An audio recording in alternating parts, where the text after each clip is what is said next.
Isang magandang gabi sa inyo mga kamoki.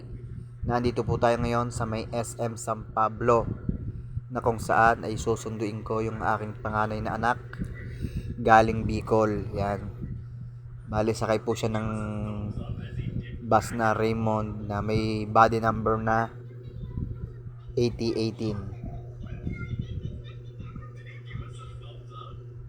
Buti pa dito, mura lang ang diesel.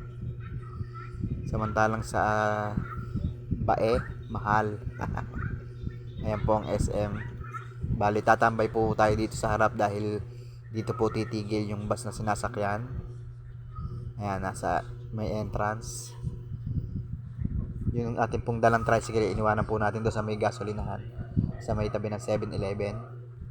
Dahil mahirap na baka tayo masita. Kaya, tambay po tayo dito sa may harap ng SM. Antay-antay lang po tayo.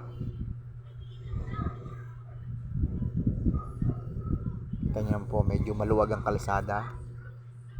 So, ayan, nasa harap po natin ng Mercury. So, ayan, naabangan po natin yung bus. Maya-maya po darating na rin. So, ayan na nga po at dumating na po yung anak ko. So, naglalakad na po ulit kami pabalik sa tricycle. So, ayan. Mukhang pagod na pagod. Antok na antok na. Kaya kami ay uuwi na.